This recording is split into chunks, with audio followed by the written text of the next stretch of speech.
आणि यानंतर थेट विधान परिषदेमध्ये जाणार आहोत. प्रवीण दरेकर बोलतायत.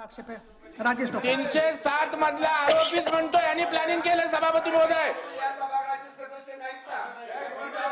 काही प्रॉब्लेम नाही, पण आपण दुसऱ्या सदस्यांचं नाव. सभापती महोदय जे आपल्याला अनावश्यक वाटेल ते काढून ठेवा. माझा विषय तुमचा विषय घ्या.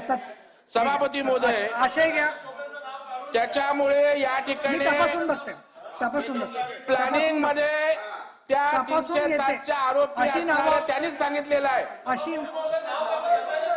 येतं ना हे सभागृहाच्या. आपण मुख्यमंत्र्यांचं नाव घेतो. सांगा ना तुम्ही, सांगा त्यांना कसं होतं ते. नाही त्यांना पूर्ण ऐकून घ्या ना त्यांचं. हे पण त्यांनी काय बोलले ते सांगा. मी तपासून घेते सांगितलं. सदस्य नाही ते.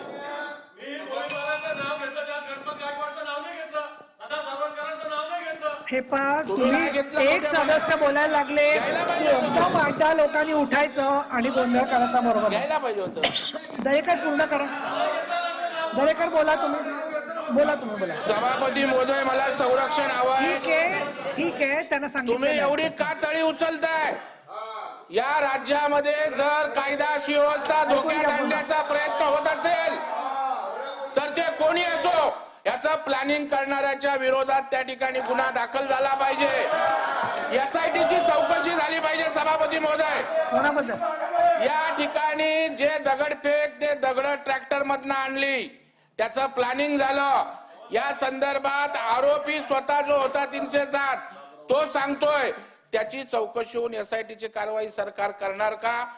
हा या ठिकाणी मला आपल्या माध्यमातून सरकारला प्रश्न विचारायचा. सभापती महोदय या अनुषंगाने बारसकर असतील त्या ठिकाणी संगीता नावाची त्या ठिकाणची आमची भगिनी असेल. काय बोलतात ते त्याच्याशी. सभापती महोदय मला संरक्षण द्या नाही तर मी बसतो. नाही बोला तुम्ही. नाही तर आम्ही पण बोलून देणार नाही त्यांना समोर. शांत राहा जरा. ऐकू द्या. ऐकल्याशिवाय मला त्याचा निर्णय घेता येईल का? तुम्हाला का राज्याच्या उपमुख्यमंत्र्यांना बोलल्यावर सगळ्यांना आपल्याला वाटलं पाहिजे.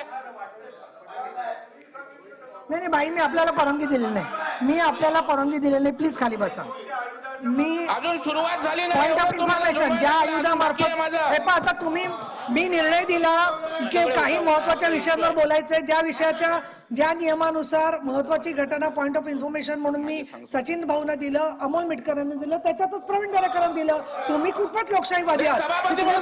चॅलेंज करून विचारलं शशिकांत शिंदेने कुठल्या नियमाने दिलं असं नाही. बोला आपल्या माध्यमातून सरकारकडे माझी मागणी आहे की या सगळ्या प्रकरणाची चौकशी होऊन यामध्ये कॉन्स्पिरसी करण्यामध्ये कोण कोण आहे त्यांची SITची चौकशी सरकार करणार का?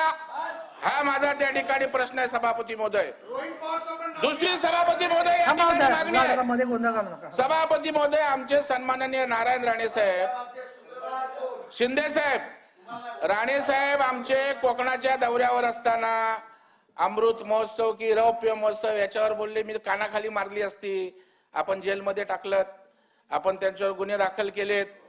मग या राज्यामध्ये सरकार म्हणून सर्वांना न्याय एकच पाहिजे. जर जरांगे त्या ठिकाणी आमच्या उपमुख्यमंत्र्यांवर अशा प्रकारची अश्लील भाषा बोलत असेल तर या प्रकरणाची सुद्धा त्यांच्या वक्तव्याची चौकशी करून जरांगे पाटलावर गुन्हा दाखल झाला पाहिजे. जरांगे पाटलांना अटक केली पाहिजे. सभापती महोदय राज्यामध्ये 2 कायदे होऊ शकत नाहीत. म्हणजे एकदा गर्दी झाली की अहंकार तुम्हाला कुठल्या टोकाचा आला. मराठा समाजाच्या आंदोलनासाठी आम्ही सगळे सोबत आहोत. आम्ही त्या ठिकाणी समाजाच्या भावना म्हणून सोबत राहिलो. परंतु तुमच्या डोक्यात अहंकार जाऊन ह्याला बघून गेले त्याला बघून घेऊ बामणी कावा हा पुरोगामी विचारांचा महाराष्ट्र आहे. सभापती महोदय सांगतो आणि अशा प्रकारची वक्तव्य करण्याची चौकशी करून त्यांच्यावर गुन्हा दाखल करून त्यांना अटक सभापती महोदय या ठिकाणी झाली पाहिजे. अशा प्रकारची मागणी माझी दुसरी मागणी सभापती महोदय या ठिकाणी. सभापती महोदय या ठिकाणी दुसऱ्यावर आरोप करत असताना महाराष्ट्रामध्ये त्या ठिकाणी मोठमोठ्या सभा झाल्या. JCPने त्या ठिकाणी फुलांची उधळण केली. चांगलं आहे. जरांगे साहेबांनी त्या ठिकाणी सांगितलं की 1 रुपया मी समाजाकडून घेणार नाही, कोणी पैसे गोळा करायचे नाहीत. मग लाखो रुपये या सभांचे JCBचे ट्रॅक्टरला 30,000 रुपये दिले. आले कुठून सभापती महोदय? या सगळ्या आर्थिक व्यवहाराची EDच्या मार्फत चौकशी झाली पाहिजे. कोणी पैसे दिले कुठून फोन आले त्यांना? सभापती महोदय, या सगळ्या गोष्टीची चौकशी झाली पाहिजे. मला या ठिकाणी सभापती महोदय मी म्हणत नाही सभापती महोदय, या ठिकाणी संगीता वानखेडे यांनी जरांगे पाटलांवर आरोप काय केलेत मी सांगतो. मी सभापती महोदय बोलत नाही. शिंदे साहेब, आपण पुन्हा संगीता वानखेडे काय म्हणतायत बघा. त्यांनी असं सांगितलं सभापती महोदय की प्रकाश आंबेडकर, राज ठाकरे, उद्धव ठाकरे, शरद पवार सगळे त्यांना भेटले आणि मला जरांगेंना लोकांनी डोक्यावर घेतलं, मी त्यांच्याशी जोडले गेले वगैरे सांगितलं. त्याच्यानंतर ते बोलतात बघा, बारसकर महाराज यांनी जे सांगितले तेच बरोबर आहे. मनोज जरांगे कोणालाही विश्वासात घेत नव्हते. फक्त एक फोन ज्याचा येत होता, शिंदे साहेब, फक्त एक फोन ज्याचा येत होता त्यांना विश्वासात घेत होते, तो फोन शरद पवार यांचाच होता. शरद पवार मनोज जरांगे यांना फोन. बरं मी बोलत नाही, शिंदे साहेब ऐका जरा. सभापती महोदय, मला संरक्षण पाहिजे, महत्वाचा विषय हा, टाइमपासचा विषय नाही. सभापती महोदय, सभापती मी 10 महोदय, मिनिटासाठी सभागृह तहकूब करते. आता येऊन बोला जरा. 10 मिनिटासाठी तहकूब करते. उगाचच गोंधळ करताय तुम्ही, पण सारांशाने घे. 10 मिनिटासाठी तहकूब करते. चला, असं बरोबर नाहीये.